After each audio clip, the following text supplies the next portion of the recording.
Mais aujourd'hui, cet après-midi, je vais vous parler de miracles, de guérison. Vous savez, à chaque fois, j'essaye d'apporter un message quand Dieu me le demande, quand le Saint-Esprit me demande, d'apporter un message d'expérience. Quelque chose que j'ai vécu. Donc, je ne vais pas, c'est quelque chose que je peux l'affirmer, confirmer, parce que j'ai vécu ce miracle, j'ai vécu la guérison divine et j'ai été participant, acteur de ce mouvement.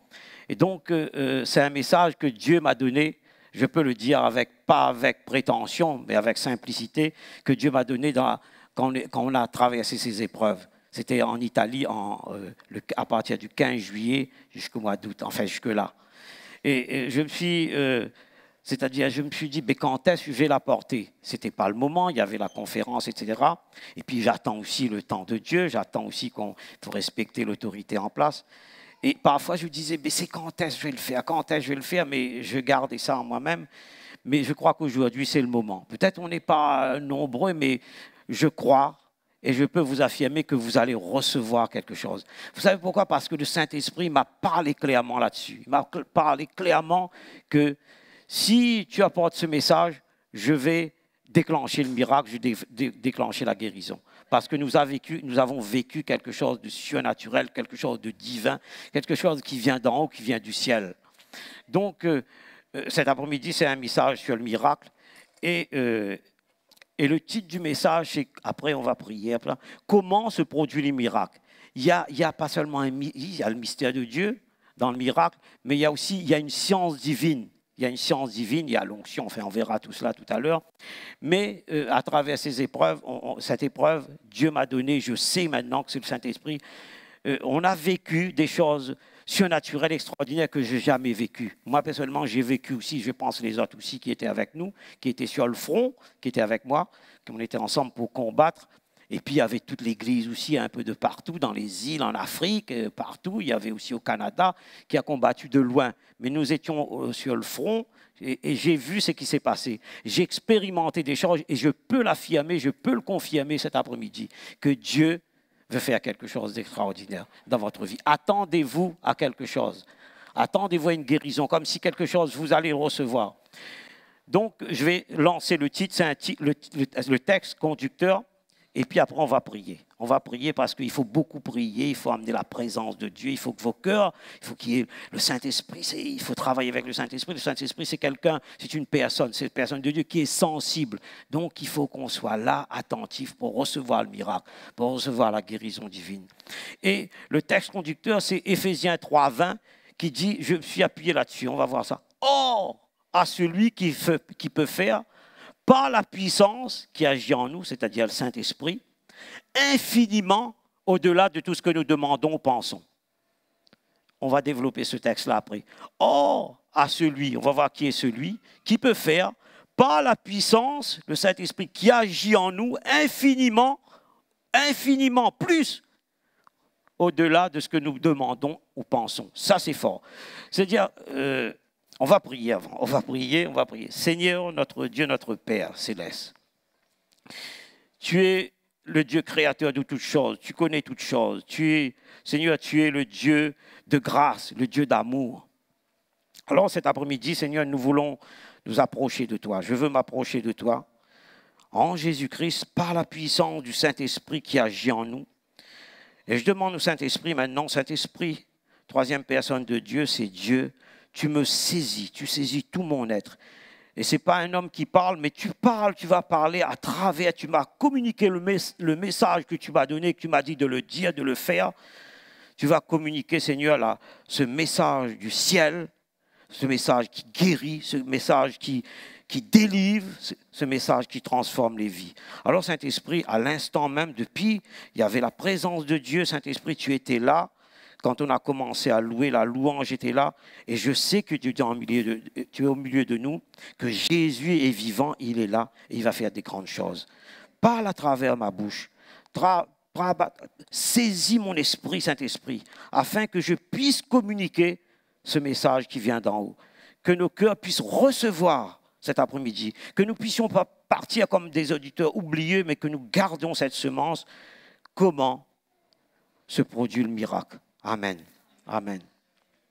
Donc, je disais, au mois de juillet-août, on avait reçu un coup de fil, c'était à 1 h du matin. J'étais en train, dans mon salon, j'étais en train d'étudier, etc. Et là, on me dit que il y a quelque chose qui se passe là-bas en Italie. Ma fille était partie, notre fille était partie en Italie en un week-end.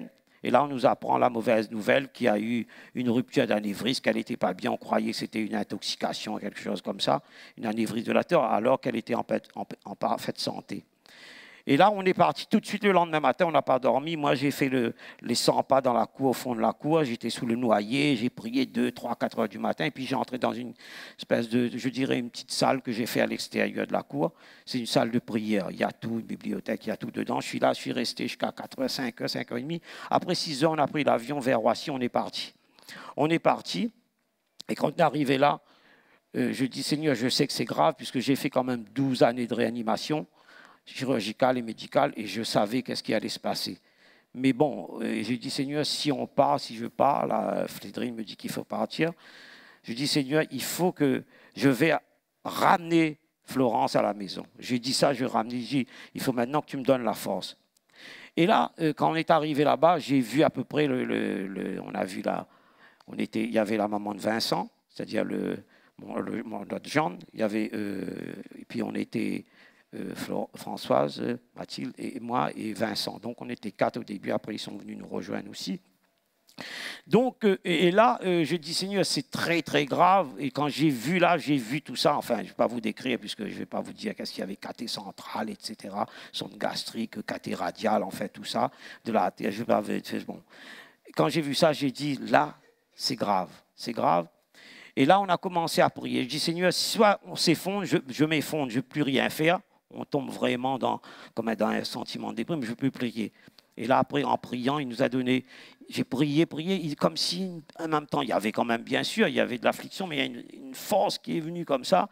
Il y avait comme c'est indescriptible, il y avait comme je dirais, une paix qui venait aussi, qui venait sur moi. Et là, c'est un verset d'Éphésiens 3:20. Qui est devenu comme ce verset-là, qui est venu comme, je dirais, comme une parole réelle, comme une parole vivante, je dirais, dans mon cœur.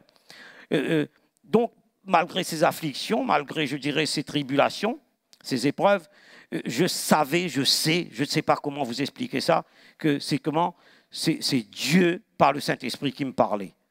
Dieu m'a presque parlé audiblement, comme si cette voix résonnait dans mon esprit, comme si ce verset ne me lâchait pas. Ce verset était tout le temps dans mes pensées, c'est-à-dire que ça résonnait constamment dans ma tête. C'était comme vous savez, comme parfois on a des combats dans les pensées, on parle ça dans 2 Corinthiens 10, on parle tout ça, mais là c'était le contraire, c'était pas Satan, c'était Dieu, le Saint-Esprit qui me parlait comme ça. Le Saint-Esprit me disait, reste positionné, Jean, tu restes positionné, ce verset, comme si c'était venu réel, c'était comme si c'était vivant, c'était réel. Et là, ce qui s'est passé, c'est-à-dire, je dis, je vais obéir à cette voix. J'ai obéi à cette voix, je vais prendre ce message, je vais prendre ce texte-là, je vais garder ça sur mon cœur. Et là, une paix, comme je disais, est venue envahir mon cœur et tout mon être. On était affectés, il y avait aussi des larmes qui coulaient, mais je n'étais pas agité, on n'était pas agité. C'est assez étrange, c'était bizarre dans cette affaire. On n'était pas agité ni anéanti. Et là, à ce moment-là, j'ai posé des questions à Dieu. Et ça va être les différents points. J'ai posé une question à Dieu. Il y a plusieurs questions, mais je vais développer 3 questions, 3 points. Premièrement, je dis, Seigneur, qui est celui qui peut tout? Dans Éphésiens 3:20, il nous est dit, oh, celui qui peut faire par la puissance qu'il y a. Je dis, Seigneur, mais c'est qui celui? C'est qui lui? Mais lorsque la parole écrite sur le papier, ce n'est que du papier, de l'encre sur du papier. Lorsque cette parole devient comme, ça s'appelle le logos en Grèce, dans ce verset d'Éphésiens 3, est devenu le rhéma, c'est-à-dire une parole réelle, vivante, palpable, visible. Je pouvais même la saisir, même comme si personne ne pouvait enlever ça dans mon cœur. Vous voyez, quand vous recevez ça, vous voyez, c'est venu dans mon cœur comme si là, à ce moment-là, le ciel s'est ouvert. Le ciel s'est ouvert et là, le surnaturel a pris place. Le surnaturel est devenu comme une réalité. Comme si moi, je parle mon expérience, hein, je sais peut-être les autres aussi ont vécu, mais c'est une expérience forte, je peux l'affirmer, le confirmer, personne ne peut défaire ça dans mon cœur. Comme si j'entrais dans un autre monde, mes amis. Je montrais, c'est-à-dire le monde, je dirais, le monde divin prenait progressivement place en moi. J'étais plus connecté avec ce monde naturel. Ce monde naturel se dissipait progressivement, ça partait du banc, et je pouvais entrer dans le surnaturel. J'avais jamais vécu ça. J'ai vécu des trucs, etc. Il y avait des chants, l'esprit, je vous ai raconté quand on touchait les gens, ça secouait un peu comme ça. Je dis non, je ne suis pas bénigne, mais ça secouait comme ça. Je vous dis, il y avait des choses comme ça, mais là, c'était quelque chose de fort. Et surtout quand c'est sa propre fille, vous voyez, c'est quelque chose qui vous touche, je vous dis, oh là là, etc.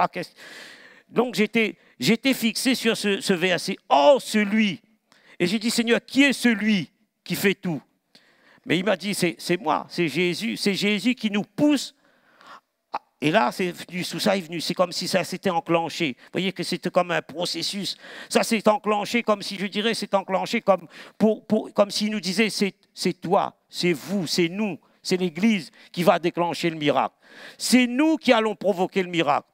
C'est lui qui a le pouvoir de tout faire. Ce verset est venu comme un réma, quelque chose de réel. Ça, c'est venu comme ça. J'ai compris ce verset. C'est lui qui a le pouvoir de tout faire pour accomplir les miracles de Dieu en nous. Par qui?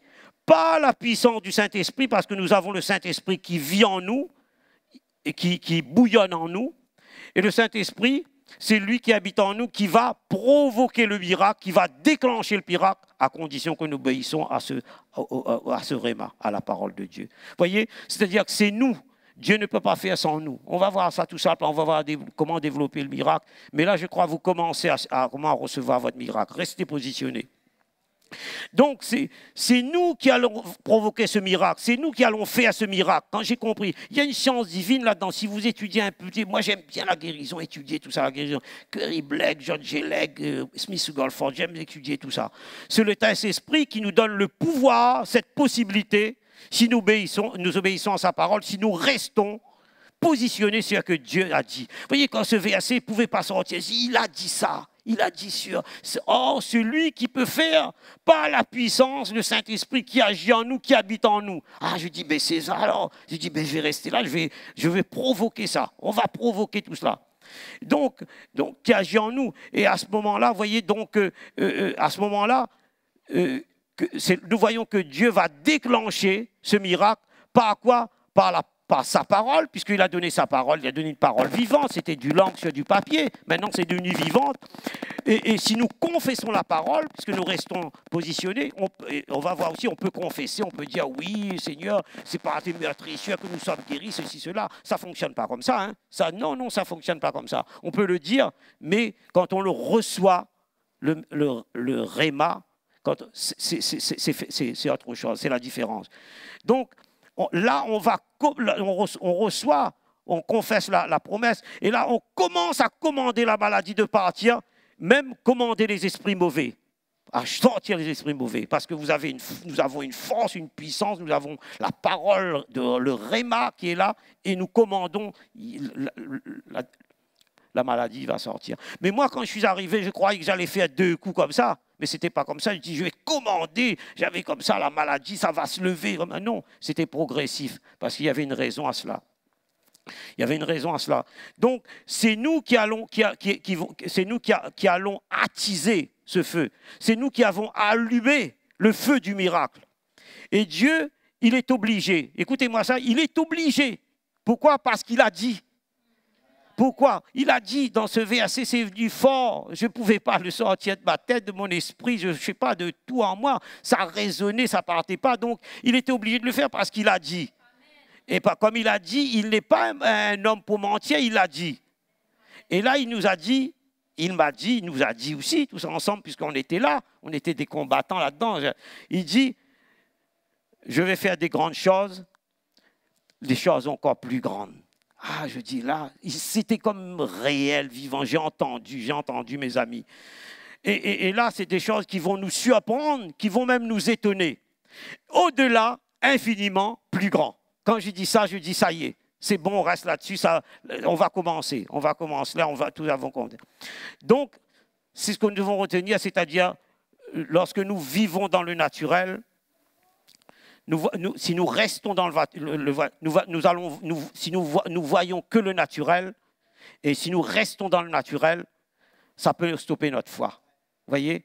Lorsque j'ai vu cela, le tableau, vous voyez, j'ai vu ça, je ne vais pas vous décrire, je vois des sondes gastriques, sondes d'intubation, la bouche, elle a commencé à devenir grise. Je dis, là c'est fini. Mais si le Saint-Esprit nous avait pas donné cette force surnaturelle, mais je serais resté dans le naturel, je dis c'est fini, vous voyez. Mais là, il y a quelque chose qui a pris place. Vous voyez, il y a quelque chose qui a pris place.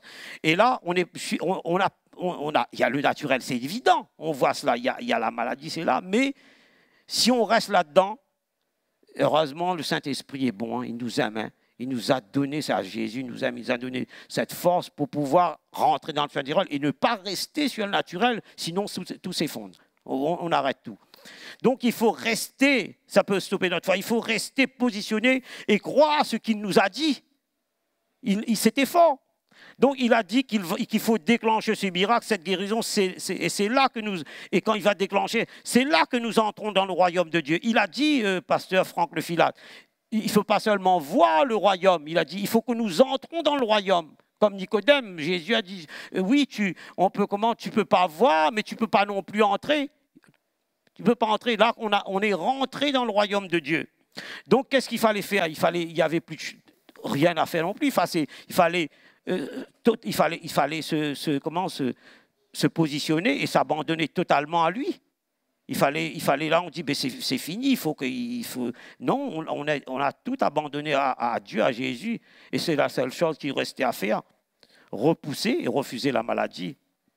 Et se positionner sur la promesse de Dieu, sur les paroles prophétiques, puisqu'il y avait des paroles, il faudrait du temps, on n'aurait pas le temps, je n'ai jamais reçu des paroles prophétiques, des rêves comme ça, des moteurs, des noix de coco, le cerveau, tout ça. Vous voyez pas, je ne comprenais pas, mais avec nous, après, au fur et à mesure, Vincent, il arrivait aussi à être les rêves, moi j'ai appris aussi, et là on arrivait, et tout se réalisait le lendemain matin. Quand c'était compliqué, 2-3 jours après, tout se remettait en place, il dit c'était fini. Donc, on se positionne sur la parole de Dieu, sur les paroles prophétiques, sur la prière, sur la louange, on mettait la louange. Donc, tout ça, c'est devenu comme une réalité spirituelle. Ça ne pouvait pas être autrement. C'est étrange, hein, c'est bizarre, je ne peux pas expliquer cela. Je sais, mais je ne sais pas comment je sais, mais je sais. On ne pouvait pas comment enlever ça. C'était comme ça, c'est comme ça. Je ne peux pas expliquer ça, c'est comme ça. Donc, c'est devenu une réalité spirituelle.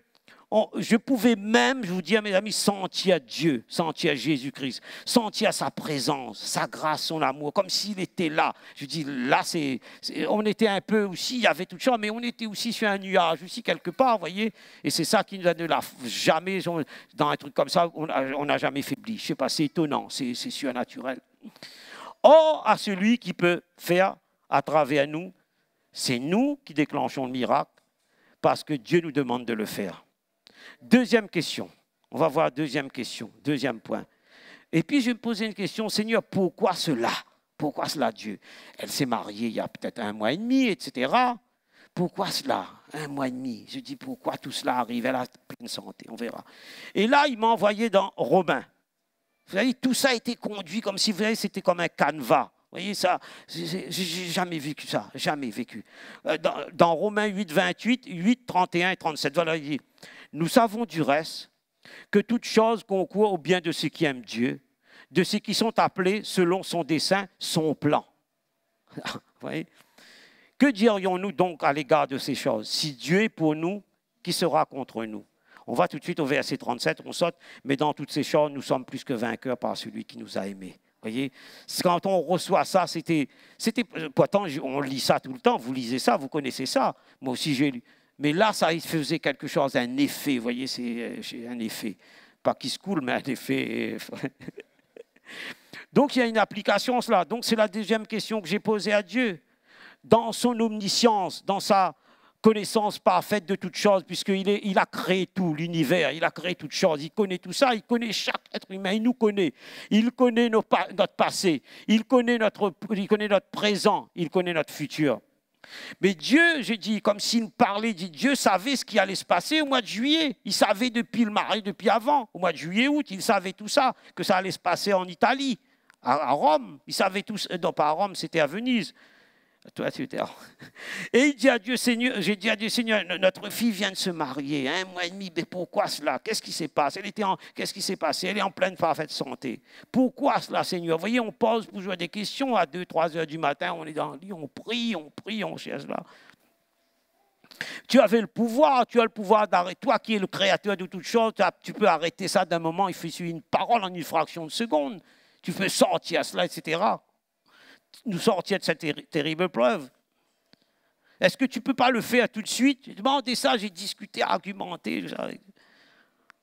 Alors je conversais avec Dieu, etc., etc. Vous voyez, c'est un peu comme Job. Vous voyez, dans Job, quand il est dans, si vous étudiez le livre de Job, il dit oui, c'était comme si, là, comme Job, l'image de Job est venue me parler, vous voyez.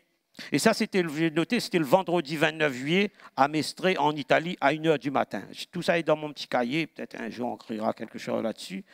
Job, dans sa souffrance, dans son malheur, conversait avec Dieu. Vous voyez, il conversait, alors qu'il n'était plus l'homme que lui-même. Vous savez, il a été souffert, Satan derrière cette affaire. Et donc, quand on regarde, il voulait connaître la raison de son malheur, de sa souffrance. Seigneur, est-ce que j'ai péché? J'ai dit, est-ce que nous, on a fait quelque chose de mal? Est-ce que c'est comment? C'est comme Job. Est-ce que Job, il dit, est-ce que j'ai désobéi à mon Seigneur? Mon cœur s'est-il détourné de l'Éternel? Job, il a posé cette question aussi. Mais lui, Job ne savait pas que Satan était derrière de toute cette affaire-là. Il ne savait pas. Donc, il semblait complètement déraisonné. Il semblait comme dans sa souffrance, il déraisonnait. Et regardons ce qu'il a dit à Job dans le verset 25, 3 à 5.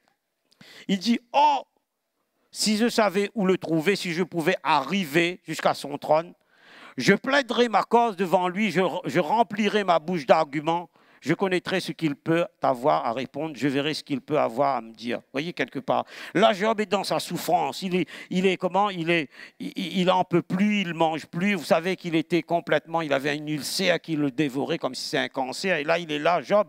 Il est comme s'il dit, si je savais où résidait Dieu. Parfois, on dit ça aussi, on dit, ah, si je savais où Dieu habitait. J'irai frapper à sa porte pour essayer d'argumenter, de plaider notre cause. Seigneur, pourquoi? Qu'est-ce qui se passe? Est-ce qu'on a péché? Est-ce que c'est ma fille? Etc. Vous voyez, on cherche, on veut plaider sa cause. Il dit, mais si je savais où il habitait, si je savais son adresse, je pourrais aller le voir peut-être face à face, vous voyez, quelque part. Donc, dans sa souffrance, sa souffrance tellement horrible, affreux, le degré de sa douleur était à l'extrême. Parfois, on donne à l'hôpital l'extrême. Est-ce que c'est supérieur à 10, à 8? Il n'en pouvait plus, vous voyez. Il ne pouvait plus atteindre l'acceptable. Il n'en pouvait plus. Mais quelque part, il disait, si je pouvais le voir, si c'était possible, je pouvais lui poser quelques questions.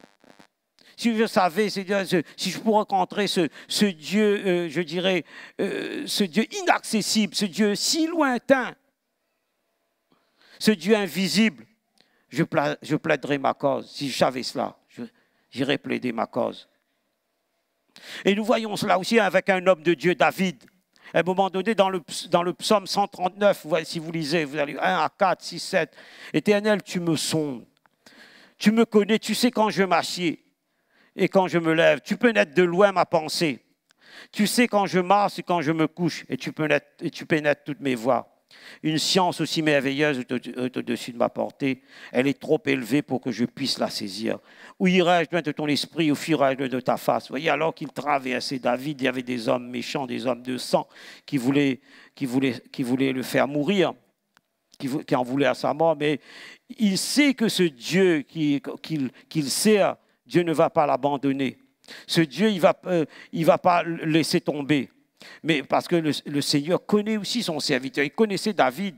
Et vous savez, quand le psaume 23 est venu, sur 23, 4, c'était quand on marchait comme ça, il faisait 40 degrés dans cette ville-là. Le psaume 23, verset 4, que vous connaissez bien. Alors qu'il traverse, je dirais, la vallée de l'ombre de la mort, il traverse la vallée des pleurs, la vallée de Baca qu'on appelle. La mort semblait l'environner. C'est exactement ce que nous avons vécu. On avait l'impression que la mort commençait à nous environner. Et comme David, il avait traversé ce tunnel sombre, ce tunnel, je dirais, ténébreux, obscur, où l'ennemi nous oppressait de toutes parts. L'ennemi était là comme, comme Jésus aussi. On était un peu comme ça. Tout ça me rappelait Jésus comme quand au jardin de Gethsemane, quand il a souffert à la croix. Comme il y avait le stress, il y avait l'oppression, il y avait aussi une partie d'anxiété là, dans le jardin de Gethsemane. Mais c'est pareil. Mais Dieu dit, je ne te délaisserai pas. Je ne t'abandonnerai pas. Et là aussi, il y avait cette image de mur de Jéricho. On était 40 degrés, on marchait entre l'hôpital, etc. On tournait tout autour comme ça. Je dis, mais ce mur-là, il est indestructible. On tourne depuis pas des semaines, ça a l'air. Mais vous voyez, on a l'impression que ça. Mais quand on tournait, on marchait comme ça, il y avait une voix qui résonnait d'en haut. Il disait, ma servante, mon serviteur, c'est pour toi aussi cet après-midi, pour vous, pour moi. Il dit, Satan a essayé de cribler, principalement dans cette affaire, dans cette épreuve, comme du froment. Mais je prie pour toi. Vous voyez, c'était réconfortant. C'était des paroles fortes. Je te relèverai et tu vivras pour ma gloire. Alléluia. Il a dit ça. Il a dit ça. Or, à celui qui peut faire à travers nous. Troisièmement. Et puis, je me posais aussi, j'ai dit, Seigneur, il y a une raison à tout cela, Seigneur. Est-ce qu'il y a une raison à tout cela? Seigneur, est-ce qu'il y a une raison à toute cette affaire-là comme ça, alors qu'on est bien? Et là, il emmène dans Jean 9, 1 à 5. Jésus, c'est très intéressant, vous allez voir ça, très. Jésus vit en passant à un homme aveugle de naissance. Ses disciples lui font cette question, Rabbi, qui a péché, cet homme ou ses parents, pour qu'il soit né aveugle? Jésus répondit, ce n'est pas que lui ou ses parents aient péché, mais c'est afin que les œuvres de Dieu soient manifestées en lui. Mais c'est afin que les œuvres de Dieu soient manifestées en lui. Il faut que je fasse, tandis qu'il est jour, les œuvres de celui qui m'a envoyé. La nuit vient, ni personne ne peut travailler. Pendant que je suis dans le monde, je suis la lumière du monde. On est aussi la lumière du monde. Hein? Donc, vous voyez, il y a une explication à tout cela. Il faut voir. Jésus, les disciples posent une question à Jésus. Seigneur, quel est son péché? Est-ce qu'il a péché ou ses parents pour qu'il soit né aveugle? Comment il est aveugle comme ça? Est-ce qu'il y a un péché dans le cœur de ses parents, etc. Mais on peut dire, a-t-il commis un péché grave pour qu'il soit malade, pour qu'il soit aveugle comme ça? Et moi, la question, et après, dans ce texte, je dis, mais un bébé, il ne peut pas, comment? Il ne peut pas pécher. Il est encore surtout quand il est dans le ventre de sa maman, il est dans le sein de sa mère, il ne peut pas pécher. Il dit, il est dans le sein de ma mère. Donc, nous savons, bien sûr, que nous sommes tous pécheurs, même un bébé, mais il n'a pas commis de péché. Vous voyez comment le raisonnement, le questionnement. Donc, le péché vient d'Adam.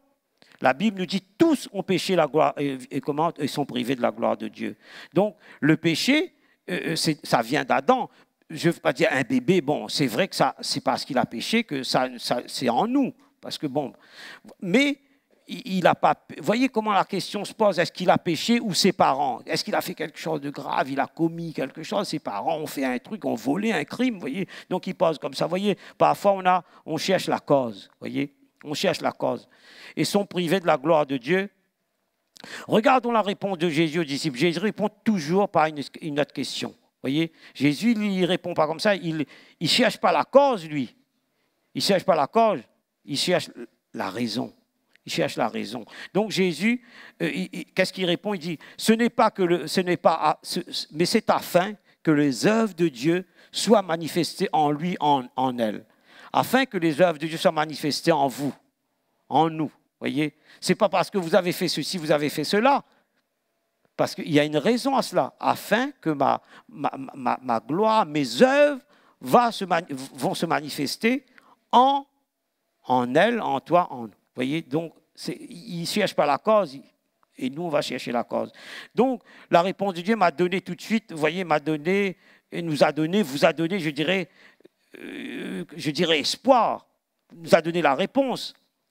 Si Satan donne la maladie, cette maladie va être utilisée pour la gloire de Dieu. Alléluia. Je vais transformer le mal en bien. Tu vas être porteur ou porteuse de mon message. Vous voyez, il y a quelque chose derrière. Je veux te oindre pour une mission particulière. Cet après-midi, peut-être Dieu parle aussi à quelqu'un et dit, voilà, peut-être, mais je veux te oindre pour une mission particulière. Afin que mes œuvres soient manifestées en toi. en elle. Donc, à travers cette infirmité, à travers cette, je dirais, cette maladie, ma lumière, il dit, va briller à travers de cette femme, à travers de cet homme. Et tu vas être porteur ou porteuse de mon message. Vous voyez la réponse? Tu vas être un témoin de Christ. Et là, il y a des choses aussi qui sont venues, j'arrive presque à la fin, là, il y a des choses. Et là, il y a quelque chose qui est venu, c'est au niveau du temps.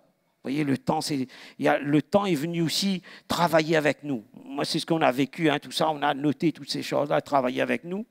Parce que Jésus est le maître du temps. Il y a quelqu'un, un homme politique, qui a dit le maître de l'horloge. Peut-être vous connaissez, mais non, il est le maître de rien du tout. C'est Dieu est le maître du temps. C'est Dieu qui est le maître du temps. Vous voyez pourquoi? On va voir ça. 3 exemples. Dans les évangiles, nous voyons Jésus ressusciter 3 morts. Il y a 3 résurrections. Premièrement, la fille de Jairus. Le chef de la synagogue dit à Jésus, le chef qui dit à Jairus, à un moment donné, il dit, Jairus, cesse d'importuner le maître, ta fille est déjà morte. Ça, c'est quelque chose qui, comme si ça nous parlait, tout ça, ça nous parlait. Lazare, Marthe et Marie disent, oh Seigneur, oh Jésus, maître, Rabbi, Seigneur, c'est trop tard, ça fait déjà 4 jours. Si tu avais été là, notre frère ne serait pas mort. La veuve de Naïm dit, le cortège funèbre avait déjà pris place. Vous voyez, tout était le cortège funèbre, ils allaient vers le cimetière. Et là, comme ils allaient vers le cimetière comme ça, il y a quelque chose, Jésus arrive et il n'est pas trop tard. Tout est le cercueil déjà préparé. Et là, tout change, l'atmosphère change. Vous voyez, l'Écriture nous dit que Dieu, il est le créateur du temps, il est le créateur de toutes choses, de l'infini. Un jour est comme 1000 ans pour lui et 1000 ans est comme un jour. Il n'est pas limité dans le temps n'a rien à voir n'a rien à faire avec Dieu, avec Jésus. C'est lui qui est le maître du temps, il fait ce qu'il veut, il peut changer, c'est lui qui crée le temps, l'infini, etc. Il n'y a pas le jour, la nuit, il peut faire ce qu'il veut. Il peut modifier cela. Nous, là, on a parlé du temps, comment on a raccourci le temps aujourd'hui, non, c'est ça? Oui, on a plus. Mais ça, on modifie comme ça, mais c'est lui qui est le maître du temps. Donc, il y a quelque chose qu'on a vécu, c'est par expérience qu'on a vu tout ça.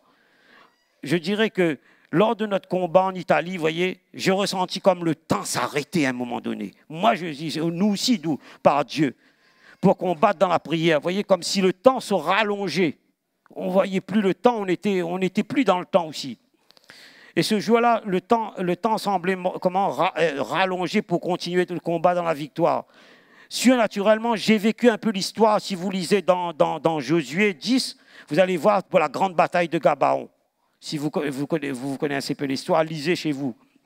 À un moment donné, Josué a tellement prié pour terminer le combat alors que la nuit arrivait.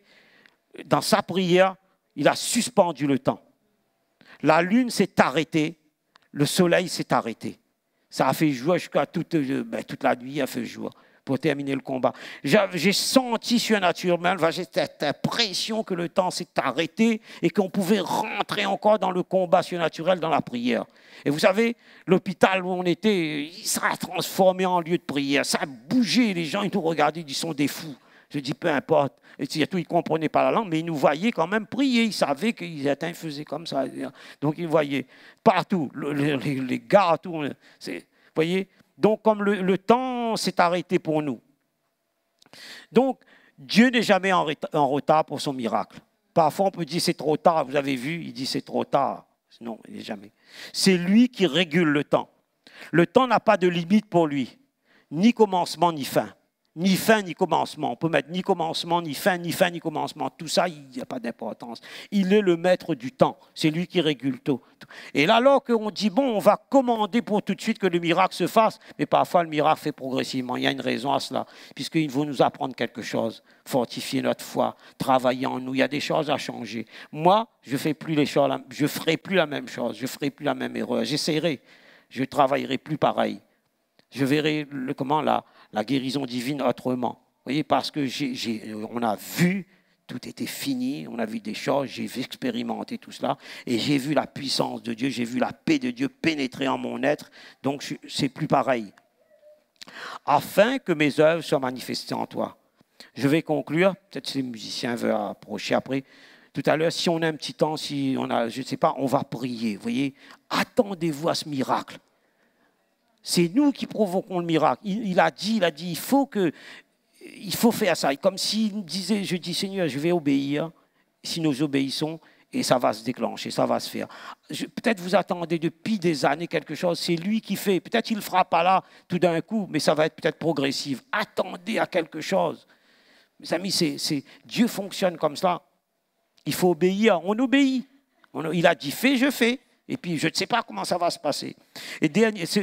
Mais la conclusion, on va poser la question, c'est venu comme ça, hein, comme un questionnement aussi.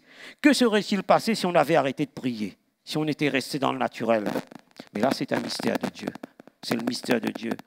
Dieu dit, celui qui peut faire par la puissance qui a agi en nous. Donc, je peux vous dire que le miracle, c'est une science divine. Il y a des lois spirituelles à observer. Il faut observer ces lois.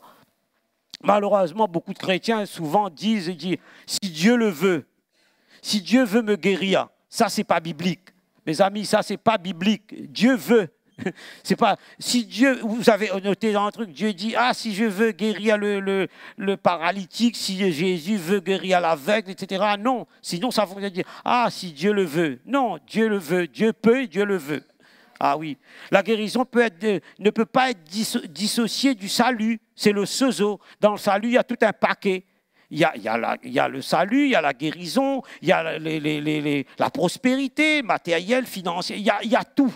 Donc, on ne peut pas enlever ça. C'est un paquet, c'est un cadeau de Noël. Vous voyez, quand arrive, vous voyez, c'est un paquet de cadeaux. Vous voyez, donc, on ne peut pas enlever comme si quelqu'un arrivait à Jésus, dit, Jésus, est-ce que tu peux me sauver? Mais Jésus dit, oui, mais par contre, tu peux me sauver, mais tu ne peux pas me guérir. Ou bien, tu peux me guérir, mais tu ne peux pas sauver. Non, c'est ensemble. À chaque fois, il dit, ta foi t'a sauvé, va et ne pêche plus, etc. Il dit, ta foi t'a sauvé, t'a guéri. Ta foi t'a sauvé, ça veut dire ta foi t'a sozo. C'est-à-dire, t'as sauvé et t'as guéri en même temps. Et t'as donné la prospérité aussi, etc., etc. Ça fait partie, vous voyez. Donc, souvent, bibliquement, on dit, si Dieu le veut. Ça ne fonctionne pas. Vous voyez, ça fonctionne. Vous voyez, il y a une science, il y a tout ça. Donc, ça fait partie de ça. Dieu n'a jamais refusé de guérir quelqu'un. Vous voyez, donc, s'il peut sauver, il peut guérir. S'il peut guérir, il peut sauver. Et lorsque nous recevons un réma, Dieu nous demande de le provoquer. Nous allons le provoquer, à condition que nous le recevions. Maintenant, il a dit de faire cela. Seigneur, tu entends, Saint-Esprit, Jésus, tu es là, tu entends. Tu as dit de prêcher, de faire sur le miracle. On fait sur le miracle. Mais maintenant, c'est toi de le faire. Je ne sais pas comment il va fonctionner, mais je fais confiance. Je dis, Seigneur, tu guéris, je prie. Et on prie, c'est tout. Et vous venez avec foi. Vous dites, mais il a dit ça, mais je vais recevoir mon miracle, je vais dire, etc. Je vais croire. Je crois. Je crois et je reçois. Il a dit ça et on reçoit. Donc, il va le faire. Venez, tout à l'heure, il va prier, l'équipe, on va imposer les mains, il va guérir. Il a dit, s'il a fait là-bas, il fera aussi. Il le fait là, il a fait. Donc, il le fera. Donc, nous devons provoquer le miracle. Et comment ça se passe, ça? Il intervient par la puissance du Saint-Esprit. On a vu, par la puissance qui agit en nous, en fonction de notre foi, en fonction de notre engagement, de notre consécration. Si on ne le fait pas, on reste là. On dit, je ne vais pas tenter, je ne vais pas le faire. Mais ça ne se passe pas. On a peur, on dit, oui, mais si après ça ne fonctionne pas, je ne cherche pas. Je dis, non, ça va fonctionner. Je ne veux pas dire, non, ça fonctionnera, il a dit. Il a dit. Je ne vais pas dire que ça fonctionne. Si on commence à oui, mais qu'est-ce qu'ils vont dire? Et peut-être ils vont rigoler. S'il ne fonctionne pas aujourd'hui, je continuerai. Alléluia, on va continuer jusqu'à ce qu'il fonctionne. Donc, Dieu nous demande, donc en fonction, le Saint-Esprit nous dit par notre consécration, notre prière, notre amour pour sa parole, et puis pour notre amour pour celui qui souffre, celui ou celle qui souffre, notre sanctification. Vous voyez? Donc, il faut détester la maladie. C'est comme le péché. On déteste le péché, on déteste la maladie. Il faut aimer les gens, et puis on aime, et puis la compassion, il le fera. Et surtout, notre intimité avec lui. Et lorsque vous dites la prière, la parole de Dieu, la louange, tout ça sont réunis, nous pouvons vraiment entrer dans le royaume de Dieu. Et il y a une chose aussi qui est très importante, c'est l'onction. C'est l'onction, mes amis. Il faut recevoir l'onction. Vous voyez, parfois, on peut recevoir l'onction d'une... J'en ai fini, hein. Quand on reçoit une onction parce que c'est nous, par exemple, celui qui est porteur d'onction. Par exemple, Pasteur Laurent, il est là, il est porteur d'onction. Mais nous travaillons sous son onction. Vous voyez, quelqu'un, on sait qu'il a l'onction. Mais quand le miracle va se produire parce qu'il est là. Et puis parfois, il peut travailler, mais à un moment donné, s'il part, l'onction peut disparaître. C'est pour ça qu'il faut chercher sa propre onction. À un moment donné, Élie avec Élisée, c'est pareil. Élie était porteur Élisée était porteur de l'onction d'Élie. Et quand il a pris le manteau, il a frappé le Jourdain, il est passé. Ce qui s'est passé, là, moment, il dit, Élie n'était plus là, mais il travaillait sur l'onction. Il a reçu sa propre onction. Sa propre onction, parce qu'on ne peut pas travailler tout le temps sur l'onction de quelqu'un. Ça part à un moment donné, vous voyez. Donc c'est l'onction. Il faut chercher l'onction.